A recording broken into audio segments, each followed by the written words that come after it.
Friends, welcome to civil service spot. कैसे हैं आप लोग? उम्मीद करता हूँ बहुत ही अच्छे होंगे। समय खत्म हो चुका है। अब कुछ ही दिन बचे हैं, कुछ ही दिन क्या, 2 या 3 दिन। इसमें आपको स्ट्रेस बिल्कुल भी नहीं लेना है और जो भी चीज़ें आपने पढ़ा है पहले से वो सफिशिएंट है। क्योंकि आप इस चीज़ का टेंशन तो बिल्कुल भी ना लें कि सिलेबस कंप्लीट नहीं हुआ, ये छूट गया, वो छूट गया, वो छूट गया। क्योंकि बहुत सारे ऐसे टॉपर्स भी हुए हैं, उनका भी कंप्लीट नहीं होता है।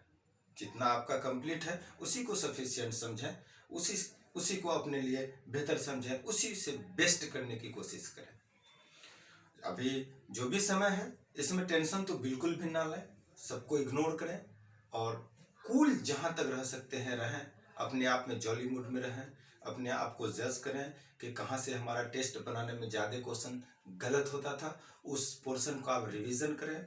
उसके बाद जो हमारे टेस्ट का पीडीएफ चैनल पे डाला हुआ है उसका डिस्क्रिप्शन सहित उसको एक बार एक निगाह जरूर दौड़ा लें, क्योंकि जो भी संभावित प्रश्न है उसके आसपास की चीज़ें आपके माइंड में एक तरह से सेटल हो जाए, एक फ्रेमिंग के तौर पे बैठ जाए, ताकि वहाँ से कोई भी क्वेश्चन पूछा जाएगा तो आप उसको आसानी से बना पाएंगे।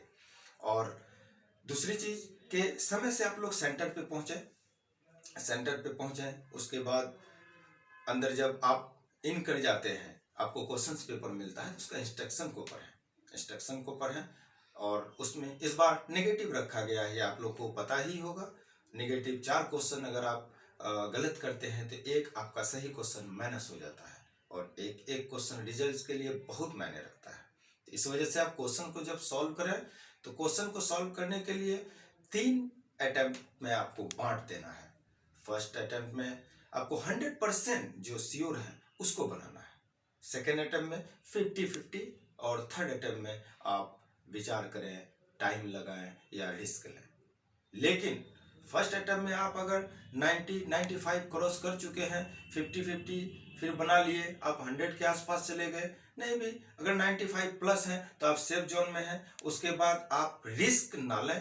रिस्क में तुक्का बहुत लोग लगा के निगेटिव का अंक बढ़ा लेते हैं और जो भी वो पहले से सही बनाते हैं उससे माइनस हो जाता है। तो आप पहले इस चीज़ को देख लें 100% वाला। दूसरी चीज़ है जो सबसे इम्पोर्टेंट है कि क्वेश्चन को आप ध्यानपूर्वक पढ़ें, क्योंकि बीपीएससी अब जो अपनी रणनीति बदल रही है भीड़ तंत्र को कम करने के लिए, तो क्वेश्चन कॉन्सेप्चुअल होगा और ध्यानपूर्वक पढ़ें। एक छोटा सा कीवर्ड वो आपका क्वेश्चन को गलत कर सकता है। आप एक लाइन पढ़ लेंगे, नीचे जो टर्म एंड कंडीशन ये छोटा सा कीवर्ड रहता है उसको आप नहीं पढ़ेंगे और डायरेक्ट आंसर को टिक करते तो हो सकता है आप गलत हो जाए।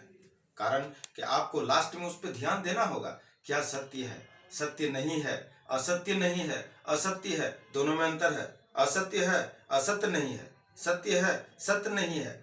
इन सब चीज़ों पे ध्यान रखिएगा, उसके बाद आप उस क्वेश्चन को टच कीजिएगा।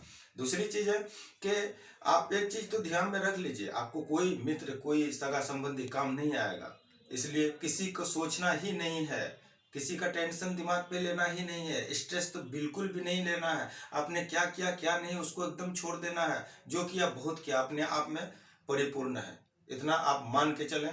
आप ये सोच लें कि हमने जितनी तैयारी किया है वो मेरे लिए काफ़ी है, उसी से आपको बेहतर करना है। इसके साथ ही मैं अपनी बातों को यहीं समाप्त करता हूँ। आप लोगों को ढेर सारी शुभकामनाएं।